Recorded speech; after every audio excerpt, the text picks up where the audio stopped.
Change. We all love the idea of it, but fear actually facing it. We dream of becoming stronger, wiser, and freer. Yet, when change begins, it doesn't feel like growth. It feels like chaos. That's because real growth isn't just a moment of inspiration. It's a battle between who you were and who you're becoming. In this journey, we'll explore the psychology of change and growth. You'll learn why your mind resists it and how fear can be your teacher, not your enemy. We'll navigate the storm of emotion that every transformation brings and see how your subconscious writes your destiny, and more importantly, how you can rewrite it. This is about stepping beyond your comfort zone, breaking free from your old identity, and rebuilding yourself. Ultimately, you'll awaken to a powerful truth. Growth isn't about becoming someone new. It's about remembering who you truly are. So take a breath, open your mind.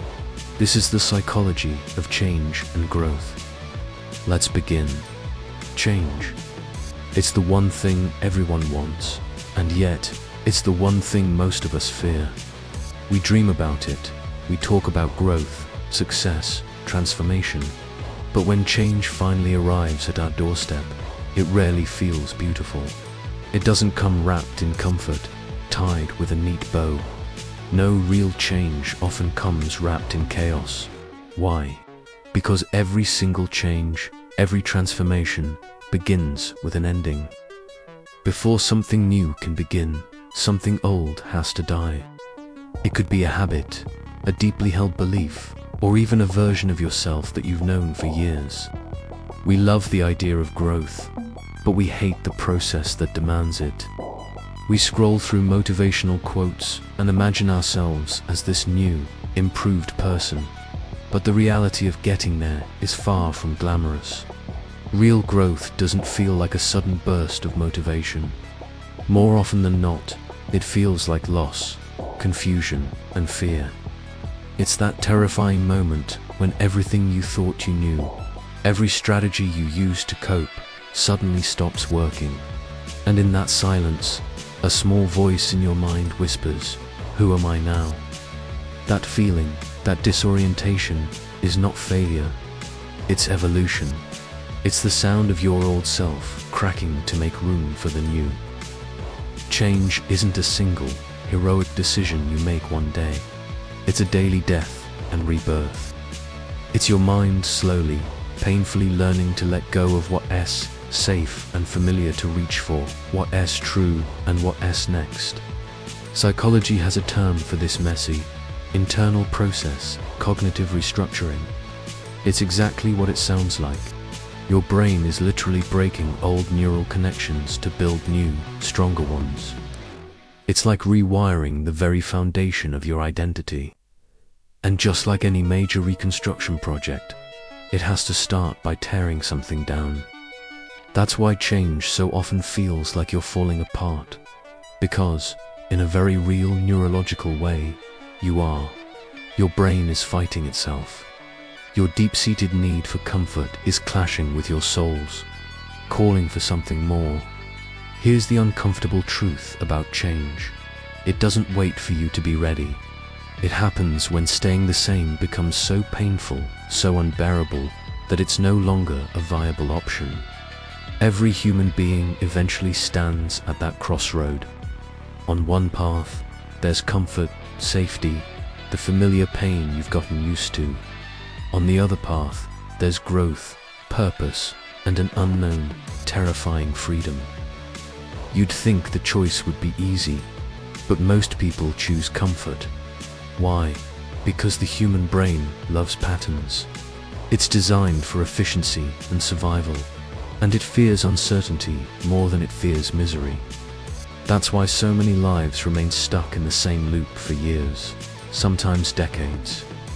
It's not because people are incapable of changing, but because they unconsciously choose a familiar suffering over an unfamiliar growth. But this is where the science of the mind offers us hope. Psychology teaches us that real, lasting change doesn't start with brute force or willpower. You can't just bully yourself into a new life. It starts with something much quieter, much gentler: awareness. The moment you see your patterns, the moment you can observe your own self-sabotage without judgment, something incredible happens. Your brain begins to rewire itself. The neurons that once fired together in fear and resistance start to form new connections linked to curiosity. And curiosity is the seed of all growth. It's the little voice that asks, what if? So, if change feels uncomfortable for you right now, if you feel lost or uncertain, take a deep breath and know this: that is a good sign. It means you're in the process. It means you're growing. Because growth never feels like success at the beginning. It feels like uncertainty. And uncertainty is the birthplace of transformation.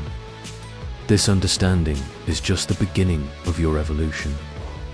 Now that you understand why change has to hurt, let's go deeper into the mind. Let's uncover the specific reasons your brain fights change so fiercely in the first place.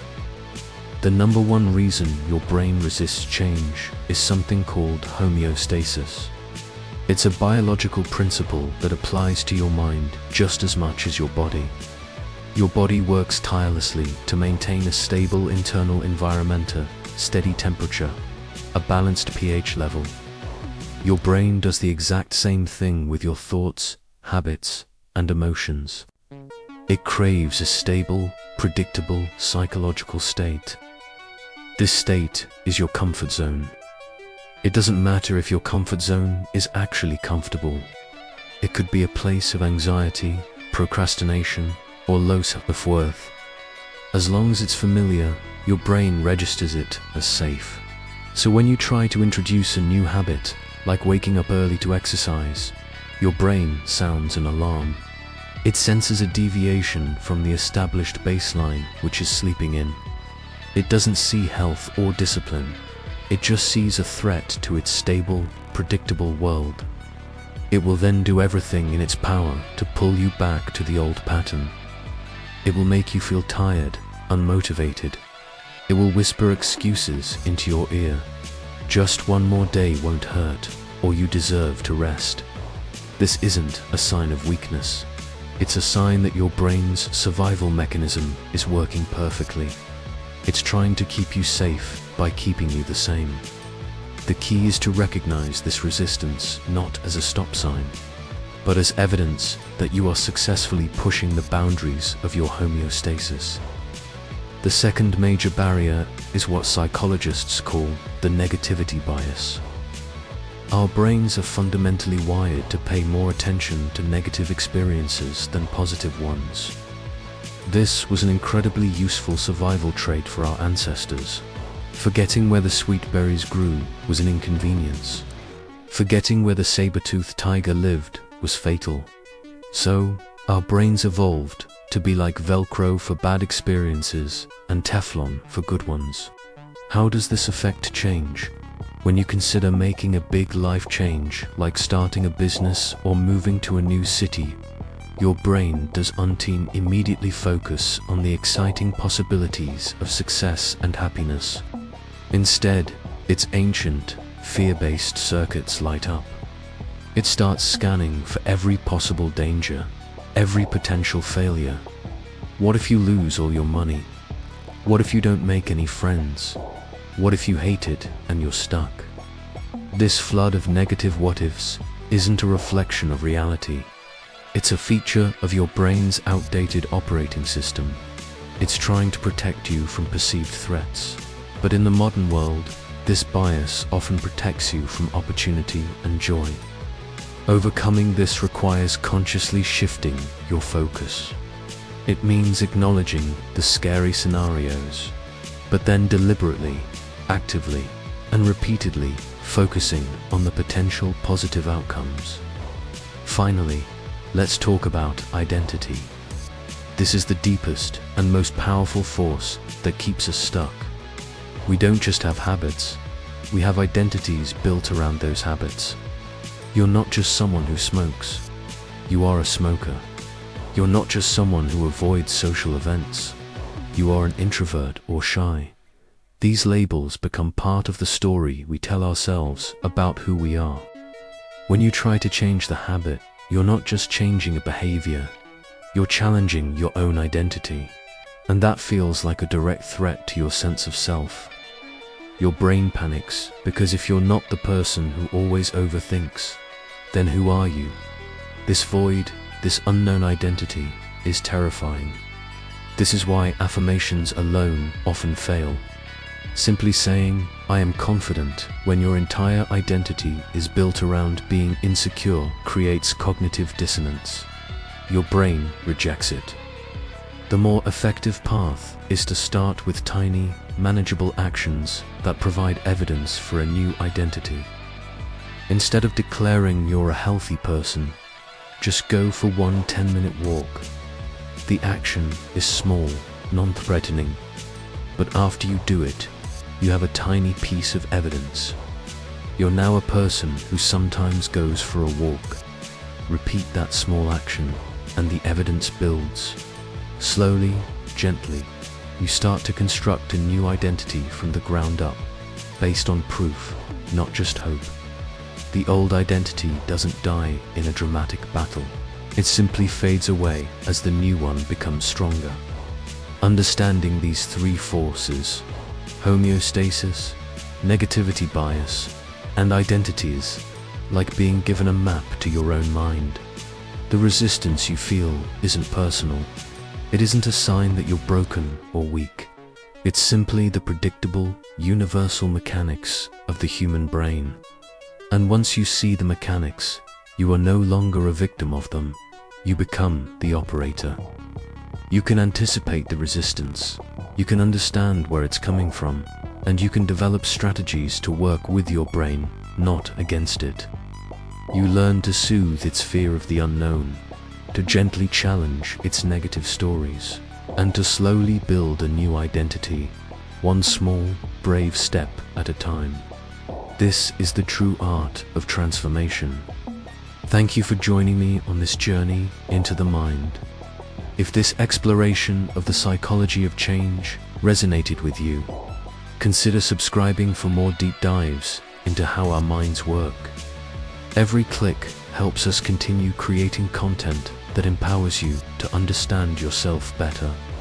Until next time, be patient with your process. Every time you try to change, you meet resistance. You decide to start something new, and suddenly, doubt appears. You make a plan, and distraction follows. You take one step forward, and fear drags you 2 steps back. It's not bad luck. It's your brain doing exactly what it was designed to do: protect you. For millions of years, survival was the brain's only job.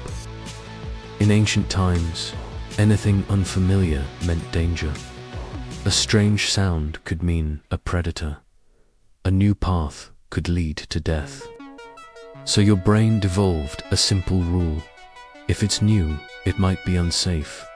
That rule still runs your life today. When you try to change your job, your habits, your identity, your brain interprets it as a threat. The same system that once saved you from wild animals now saves you from your own potential. This resistance has a name in psychology: homeostasis. It's your mind's way of keeping things familiar, a mental thermostat that resets your life back to normal, even when normal is painful. That's why, after motivation fades, you return to old patterns. Your mind isn't weak, it's simply addicted to safety. This creates a conflict between your mind and your brain. The mind dreams of progress, but the brain demands protection. Every time you say, "I want to change," your brain whispers, "But what if it hurts?" That internal tug-of-war is not failure, it's biology. When you set a new goal, your prefrontal cortex, the rational part of your brain, gets excited. But deep inside, your amygdala, the fear center, flashes a red warning. Unknown, detected. Stay still. That warning releases stress hormones like cortisol. Your heart beats faster, your palms sweat, and suddenly you think, maybe I'll start tomorrow. You're not lazy. You're chemically resisting your own evolution. That's why understanding resistance is power. Because once you recognize it, you can work with your brain instead of against it. There's another force behind resistance, your ego. The ego isn't pride, it's your identity. It's the story you tell yourself about who you are. Change threatens that story. When you try to grow beyond your past, your ego feels like it's disappearing. So it fights back, not with anger, but with logic. It tells you, you've always been this way, or people like you don't succeed, or you're too old, too young, too late. These aren't facts, they're defense mechanisms. Your mind builds them to keep you in the familiar. But remember, the ego would rather you be safe and stuck than free and uncertain. This brings us to the inner battle between comfort and growth. The two can't coexist. One must die for the other to live.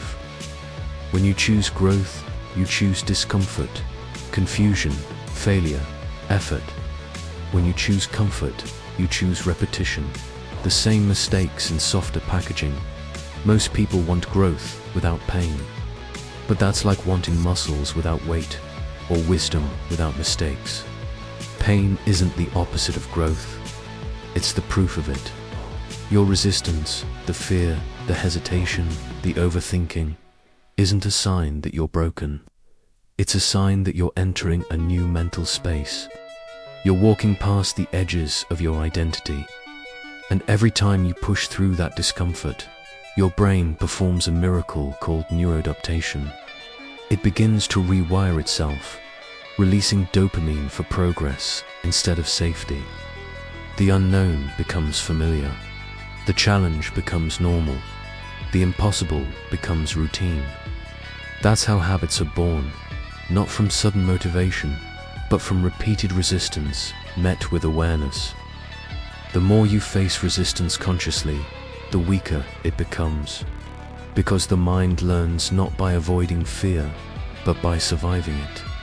Every fear you face rewrites your identity.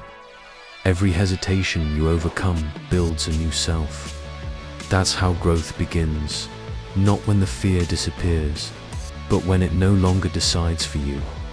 So if your mind is resisting right now, if everything inside you wants to quit, don't. That resistance is not the enemy, it's the invitation. The mind resists change, not because you're weak, but because you're on the edge of transformation. And when you cross that edge, you don't just change your habits, you change who you are. Now that you know why the mind resists, it's time to learn how it adapts, the hidden science behind growth itself. Growth isn't an accident. It's a processor, psychological, emotional, and even biological evolution. You see, when we talk about change, we often imagine it as a single event, a breakthrough moment. But science tells a different story. Real growth doesn't happen in a moment. It happens in patterns. The human brain was designed to adapt. It constantly updates itself based on your experiences, your thoughts, and your choices. This ability is called neuroplasticity, the brain's capacity to form and reorganize new neural pathways. Every time you challenge yourself, you force your brain to operate outside its comfort zone. That discomfort, the tension, the uncertainty, the confusion, is not a sign of failure. It's a biological signal that your neurons are rewiring. When you try something new, your brain releases a small dose of stress, chemicals adrenaline and cortisol. They heighten your alertness. Then, if you persist long enough, dopamine, the learning reward chemical, starts to flow. This combination forms what scientists call the growth loop. Stress signals the challenge, effort triggers adaptation, and reward reinforces the new behavior.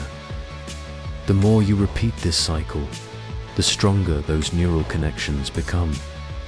That's how change turns into habit, and habit turns into identity. Psychologists call it the zone of proximal development, the sweet spot between comfort and chaos. If you stay too safe, you don't grow. If you push too far, you break. But if you challenge yourself just enough, you enter the growth zone, where learning and progress feel difficult but possible. Think of it like lifting weights. If the weight is too light, you gain nothing. If it's too heavy, you get injured. Growth happens in resistance you can handle, not avoid. So the next time you feel stretched, confused, or uncertain, don't run from it. It means you're in the exact place where transformation happens. Growth is not found in perfection, it's found in the tension between what you can do and what you could become. Change starts as cognitive dissonance, that uncomfortable gap between your current reality and your desired one. Your mind feels two conflicting truths. I want to be better, and I'm not there yet. That tension is painful, but it's also fuel.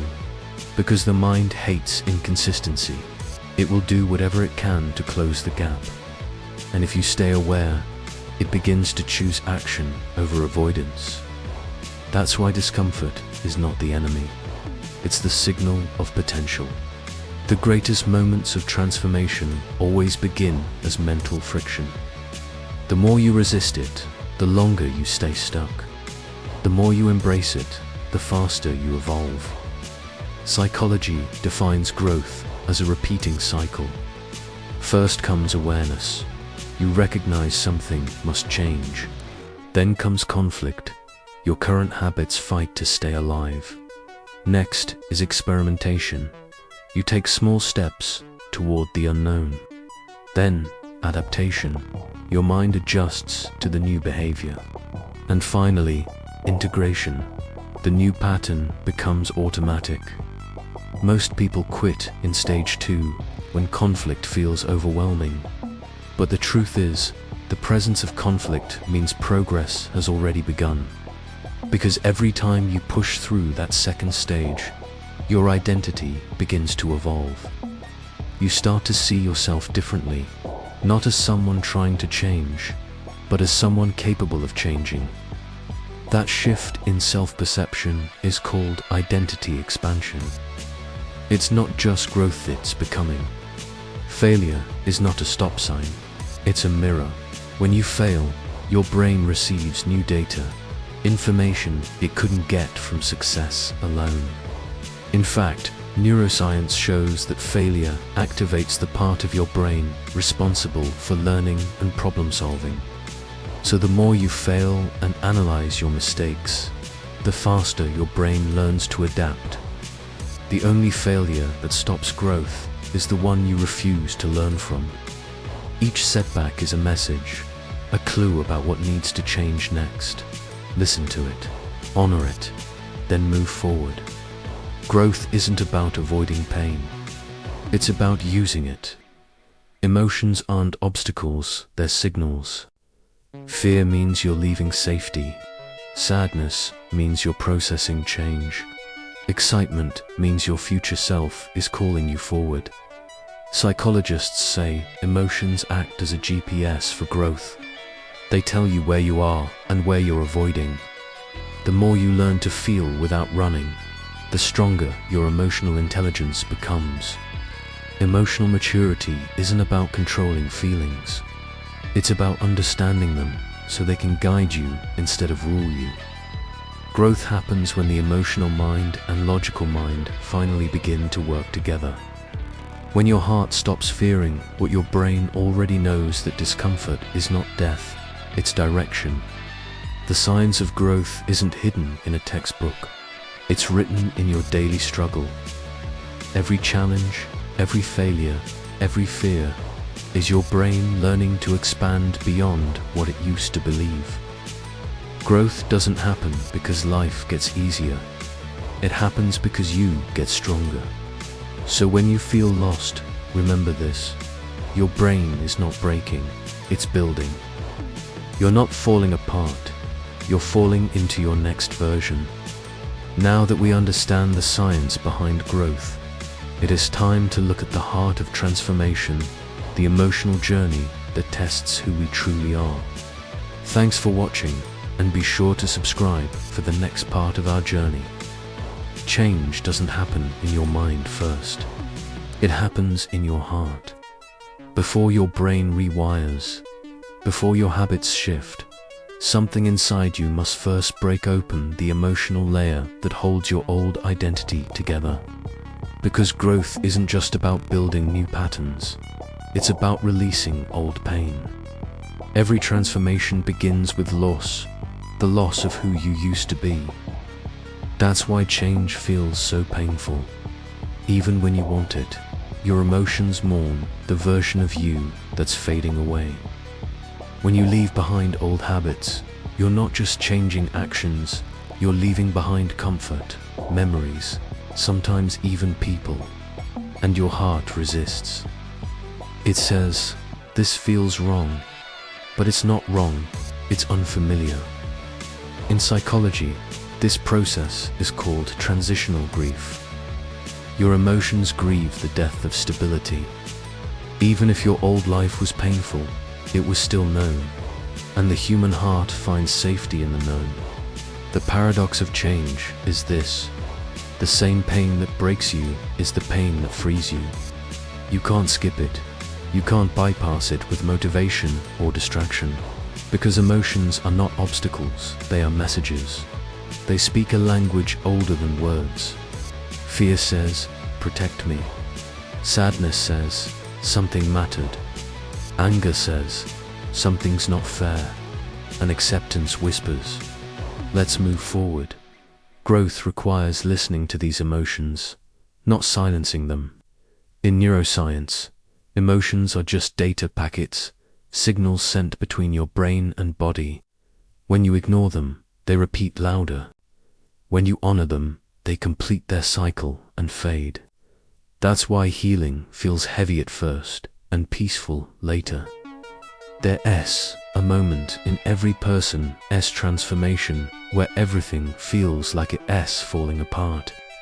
You question your choices, your path, your worth. It feels like you've lost direction.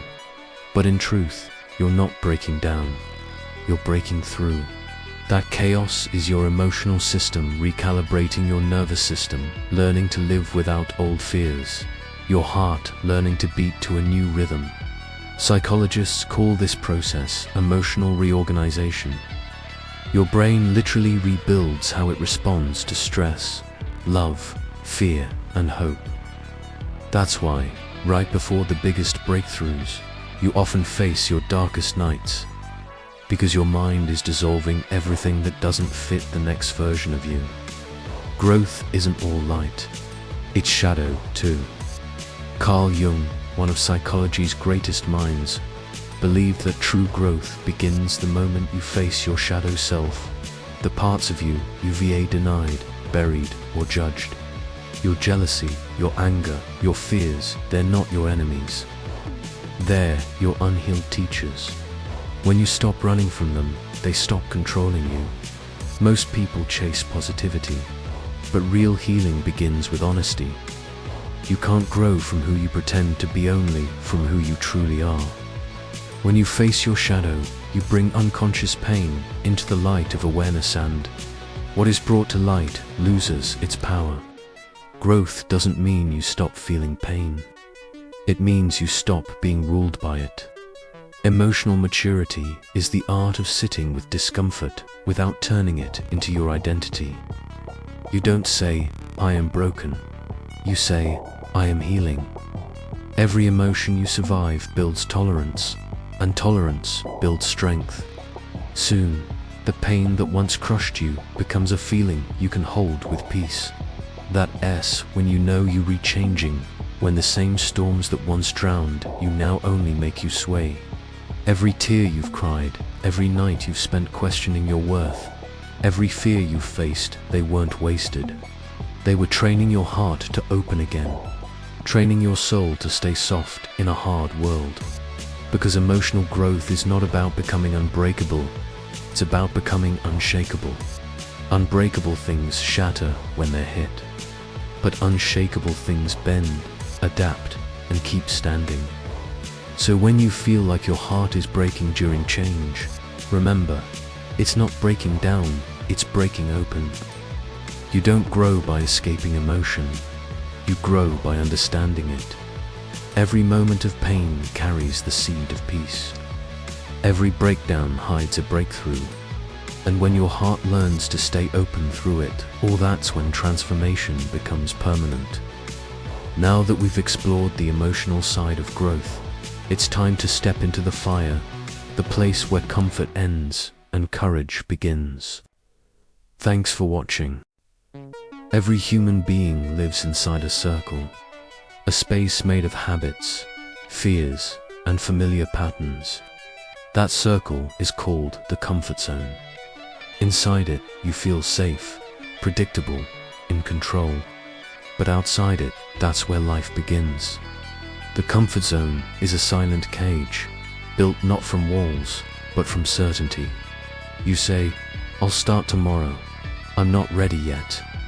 And every time you delay, the cage grows smaller until it becomes your entire world. The irony of comfort is that it promises peace but delivers emptiness, because nothing new can grow in a place that never changes. Psychologically, the comfort zone exists because of your brain's threat system.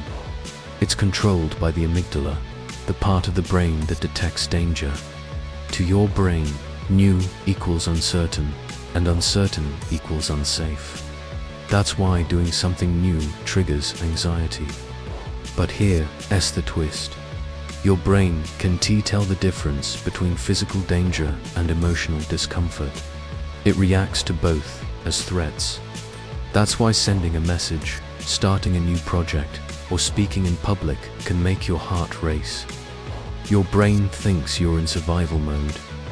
But once you understand this, you hold the key to breaking free. Because fear isn't a wall, it's a signal. It's your brain saying, "We're leaving the known." And that signal is the doorway to evolution. Between comfort and chaos lies a powerful middle ground, the stretch zone. This is where growth lives. When you stretch, you feel tension, not panic. You feel resistance, not paralysis. It's the perfect psychological pressure that pushes you forward without breaking you down. Growth doesn't happen by jumping off cliffs. It happens by taking consistent steps into discomfort.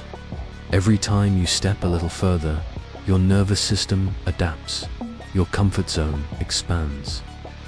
That's how courage is built, not in a single moment, but in repeated acts of small bravery. Here's how the comfort zone traps you. First, you feel uncomfortable, so you retreat to safety. This retreat gives you a sense of relief, and your brain releases dopamine. Finally, your brain learns that avoidance equals reward, and the cycle repeats. That's why comfort feels so addictive. It gives you short-term peace, but long-term regret. Breaking the loop means teaching your brain a new association. Discomfort equals growth. Each time you act with courage, your brain releases the same dopamine it once saved for safety. That's how change becomes enjoyable, not forced, but rewarding. Growth begins at the edge of fear, not beyond it, at the edge. You don't need to erase fear. You just need to stop obeying it. Fear loses power when it becomes familiar. So the key is exposure, repeated, conscious, gentle exposure. Talk when you want to stay silent. Try when you want to wait. Move when you want to think about moving. That's how your brain learns that fear isn't fatal, it's fuel. The moment you stop running from fear, it starts running from you. Most people wait until they feel ready, but ready is an illusion. Your mind will never feel ready for something it has never done. Because readiness is not emotional, it's experiential. You don't become ready and then act. you act, and then your mind becomes ready. Every person who ever achieved something great was afraid before they began. Fear is not the sign you shouldn't move. It's proof you're on the right path. To break your comfort zone, you must break your pattern. Wake up earlier, speak your truth, challenge your excuses. Even a 1% difference daily creates a completely new trajectory in time. Small steps, repeated consistently, rewrite your brain, reshape your life, and redefine who you are. Because growth doesn't happen in the leap, it happens in the step. There's a moment after the fear, after the discomfort, when your body relaxes, your heart opens, and you realize you made it. That's the reward of courage. That's your nervous system learning a new truth. I survived. I adapted. I grew. Each time you face the unknown and win, your comfort zone stretches. And soon, the world that once scared you becomes your new home. The comfort zone was never meant to protect you forever. It was meant to prepare you for the courage to outgrow it. Don't fear discomfort. Fear stagnation. Because in the stillness of comfort, dreams slowly die. But outside that comfort, in the wild unknown, you discover who you were always meant to be. Now that you've learned to break your comfort zone, it's time to explore the deeper engine of transformation. The subconscious mind that shapes everything you think, feel, and do. Thank you for watching. If this resonated with you, subscribe and turn on notifications for our next video. Every thought you think, every emotion you feel, every habit you repeat, guided by something invisible, something ancient, something powerful. It's called the subconscious mind. While your conscious mind makes decisions, your subconscious writes the code that runs them. It's the silent force behind your personality, your beliefs, your fears, and your destiny. Psychologists estimate that 95% of your daily behavior is controlled by subconscious programming. That means only 5% of you is truly deciding. The rest is just repeating patterns written years ago. If you want to change your life, you have to speak to the part of your mind that actually runs the show. Your subconscious mind isn't logical, it's emotional. It learns through repetition, emotion, and imagery. It doesn't understand words like don't, can't, or should. It understands pictures, feelings, and energy. This is why affirmations alone don't always work. If the emotion doesn't match the words, the subconscious rejects them. You can say, I am confident 1,000 times, but if you feel small inside, your subconscious will believe the feeling, not the sentence. This is exactly why visualization is so powerful. When you imagine vividly, when you feel the emotion of success before it even happens, your subconscious can't tell the difference between what's real and what's imagined. It begins to rewire your brain to expect what you visualize. This is how mental rehearsal creates real-world change. It's a technique used by everyone, from top athletes and entrepreneurs to people healing and growing. Your subconscious started recording long before you could even speak.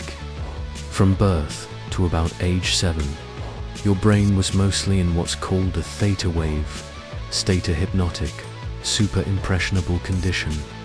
Everything you saw, heard, or felt became part of your programming. Your parents' beliefs, your teachers' words, your environment, they all shaped the emotional software that's running your life today. If you grew up hearing things like be careful, don't fail, or just stay safe, your subconscious probably learned to equate safety with staying small, not taking risks. If you experienced rejection or shame, your mind might have learned that love equals pain. And that pattern, written way back in childhood, still drives how you respond to challenges right now. But here's the most important truth. You didn't write those codes. You simply inherited them. And anything that was written unconsciously can be rewritten intentionally. So, how do we do it? To reprogram your subconscious, you need 3 key things: awareness, repetition, and emotion. Let's break that down. First is awareness. You have to identify your old, limiting programs. Start noticing your automatic thoughts. What do you tell yourself when you fail? When you're alone? When you dream big? These thoughts are clues, revealing the script your subconscious is currently running on autopilot. Second is repetition. The subconscious learns through consistent input. New, empowering beliefs have to be repeated, daily, not forced, but absorbed. You can do this through journaling, speaking affirmations out loud, or even just quiet reflection.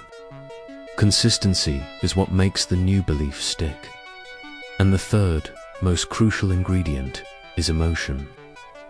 When you truly feel the new belief in your body, your brain releases neurochemicals that imprint it much faster. This is why pairing your words with a strong, positive feeling is the secret to accelerating your transformation. The subconscious doesn't respond to logic or facts. It responds to symbols. This is why stories, music, and powerful images can move you more than a list of facts ever could. They bypass your analytical mind and go straight to your feelings, the native language of your deeper self. This is also why trauma, even from decades ago, can still shape your present reality. Your subconscious doesn't track time. It just reacts to emotional intensity. A moment that scared you as a child can still trigger fear today, unless you consciously go back and rewrite its meaning. But the same rule works in reverse. A new, powerful emotional experience can replace an old, painful one. That's what transformation truly is. Not deleting your past, but reinterpreting it with wisdom. In neuroscience, this process is called synaptic pruning. When you stop giving an old, negative thought pattern your attention, the neural connections that support it start to weaken and dissolve. At the same time, when you repeat new, empowering beliefs, your brain builds new pathways, turning a possibility into your new personality. Every time you choose courage over fear, you're literally rewiring your subconscious. Every time you choose to forgive instead of hold a grudge, you're replacing a program of scarcity with one of abundance. Every time you act despite feeling doubt, you're reteaching your subconscious a new lesson. I am safe even when I am growing. When your conscious goals and your subconscious beliefs finally align, you enter a state of coherence. This is when you stop sabotaging yourself. You stop fighting those internal battles. All your energy starts flowing in one direction forward. This is where manifestation meets neuroscience. When your mind and your emotions are vibrating with the same purpose, the world around you begins to reflect that harmony back to you. You stop chasing change and you start becoming it. The strongest people aren't the ones who fight their minds. They're the ones who befriend them. Your subconscious is not your enemy, it's your student. It's listening to every thought you repeat, every story you tell yourself, and every emotion you feed it. So, speak to it with love, feed it with courage, show it what freedom feels like. Because when your subconscious finally learns that growth is safe, change becomes effortless. Your habits transform on their own. Your emotions find a new sense of calm. Your purpose awakens. And you no longer just survive, your mind, you lead it. Now that you understand the power of your subconscious, it's time to learn how to rebuild your identity and live a life of purpose, not by chance, but by design. Thanks for watching, and don't forget to subscribe for more. There comes a moment in every person's life when they realize they can go back. The old version of you, The one who lived in fear, who doubted, who waited, has served its purpose. But it's time to become someone new. This is the power of reinvention, the art of consciously rebuilding yourself. Not because life forced you to, but because your soul is ready to evolve. Psychologists say your identity is not who you truly are. It's who you've learned to be. It's a collection of beliefs, behaviors, and patterns that helped you survive your past. But survival and growth are not the same. The identity that protected you yesterday can become the prison that limits you today. In psychology, this is called ego attachment. Your sense of self becomes attached to a version of you that's outdated. You say, "I've always been shy. I'm just not good with people. That's just who I am." But those aren't facts. They're identities built from memory, and memory is flexible. If your past was written by reaction, your future can be rewritten by intention. Reinvention begins when you realize one simple truth. You are not your story. You are the storyteller. Every identity is a role, a mask your mind wears to navigate the world.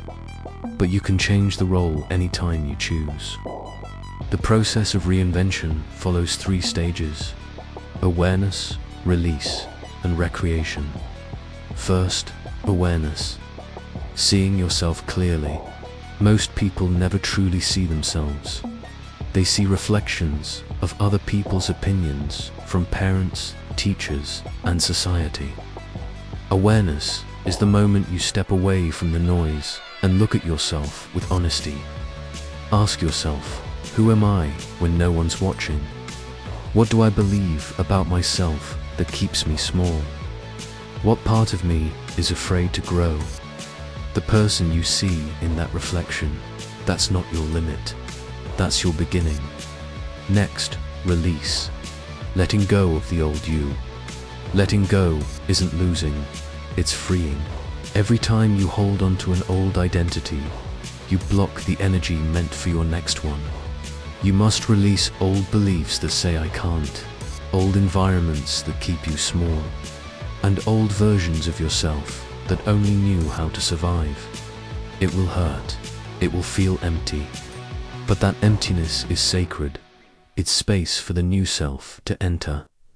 In therapy, this process is known as identity reconstruction. You're dismantling the mental framework of your past to build a stronger one in its place. Finally, recreation, becoming who you choose. Now comes the creation. The moment when you start defining yourself by vision, not by memory. You begin to ask different questions. Who do I want to be? What does my future self think, believe, and feel? How can I act like that person today? With each aligned action, you begin to embody that identity. Your brain starts wiring new associations. Confidence instead of fear, discipline instead of avoidance, purpose instead of confusion. That's how change becomes permanent, when the new self feels more natural than the old one ever did. The universe responds to energy, not words. When you carry yourself like the person you're becoming, your world adjusts to match you. You attract people, opportunities, and experiences that reflect your new vibration. Because life doesn't give you what you want, it gives you what you are. So stop waiting for permission. Stop asking for signs. You are the sign. You are the permission. Think of the butterfly. It begins as a creature that crawls. Before it flies, it dissolves inside a cocoon, its old self literally melting away so a new one can emerge. That's what reinvention feels like. The breaking, the confusion, the stillness. It's your own cocoon. Don't rush it. Let the transformation unfold. Because the version of you that's coming is already waiting inside the one you are now. It takes courage to walk away from what's comfortable, and even more to walk toward what's possible. But remember this, You are not starting from zero. You are starting from experience. Everything you've lost taught you. Everything you've endured built you. Everything you feared prepared you. Reinvention is not becoming someone else. It's remembering who you were before the world told you who to be. The power of reinvention is already inside you. It's the whisper that says, there's more. It's the strength that rises when everything falls apart. You've changed before. You can change again. Now that you've learned to rebuild yourself, it's time to look forward to the moment where everything you've learned, felt, and overcome turns into the ultimate transformation, becoming who you were always meant to be. This is it. The moment after the storm. You've faced fear. You've endured the discomfort of change. You've cried, healed, and rebuilt. And now, you're no longer the same. The old you is gone, but something beautiful stands in its place. This is awakening. The quiet realization that everything you were searching for was never outside you. It was always within you, waiting for you to remember. Awakening isn't magic. It's not a single, blinding moment of enlightenment that changes everything in an instant. It's a slow, steady remembering. It's a gradual return to your power, your purpose, your peace. In psychology, we call this self-actualization, the highest level of human growth, where your potential finally becomes your reality. It's that transformative moment when you stop chasing validation and start living from your own inner truth. You stop needing approval because you've finally met yourself, truly and deeply. You've faced your shadows, you've rewired your mind, and you have walked through fear time and time again. You are no longer just reacting to life. You are actively creating it. True, lasting growth is all about alignment. It's when your conscious mind, your subconscious beliefs, your emotions, and your actions all start moving in the same direction, like a perfectly tuned orchestra. When you reach this state, your nervous system naturally calms down. Your energy stabilizes, and your creativity awakens in a way you may have never experienced before. You're no longer drained by constant inner resistance. Instead, you're guided by flow. This is what psychologists refer to as integration, that powerful moment when all your inner parts stop fighting each other. Your logic and your emotion become partners, not enemies. Your past and your present stop clashing, and your purpose begins to feel clear, undeniable, and right. You begin to live differently. You stop frantically rushing toward the future and start breathing into the present moment. You stop regretting the past and start learning from it, seeing it as a teacher. Presence becomes your superpower. The awakened mind understands that peace isn't something you have to find out there somewhere. It's something you return to, right here, inside yourself. It was always here, just beneath the noise of the world, beneath the layers of self-doubt. And when you learn to connect to that inner stillness, your decisions become clear, your relationships deepen, and your purpose reveals itself naturally, without force or struggle. Think about it. Every tear you cried, every fear you faced, every failure that humbled you, they weren't punishments. They were preparation. Life wasn't trying to break you. It was building you. Pain wasn't meant to stop you in your tracks. It was meant to shape you into who you are becoming. Growth didn't come to destroy your peace. It came to teach you what real peace feels like. Because pain is not the opposite of joy. It's the doorway to it. You can't fully feel the light until you've known the darkness. You can't experience true freedom until you've faced your deepest fears. And you can't feel whole until you've learned to accept every single broken part of yourself with love and compassion. The final stage of growth is not about achieving perfection. It's about returning to wholeness.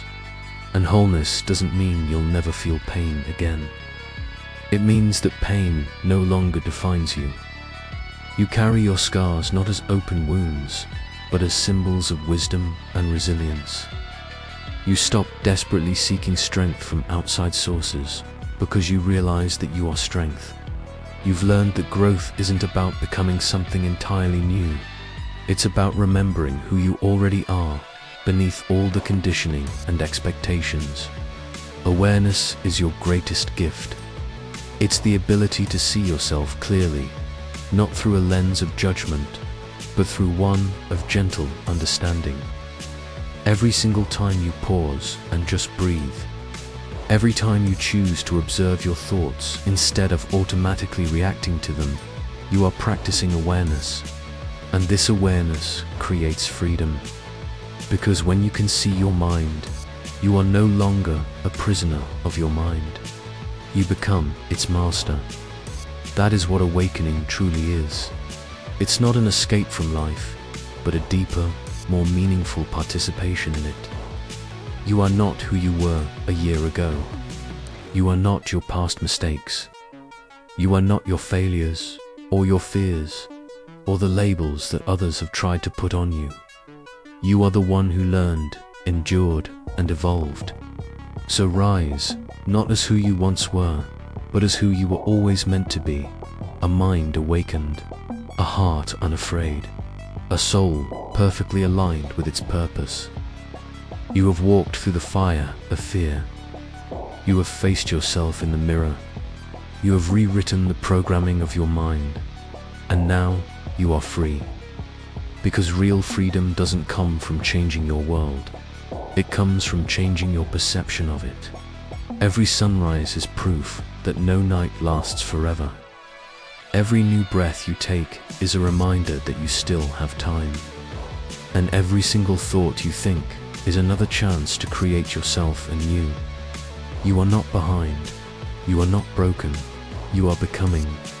This is your awakening. This is your rebirth.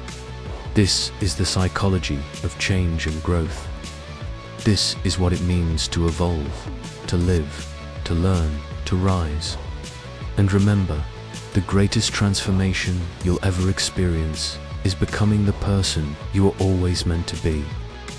Thanks for watching.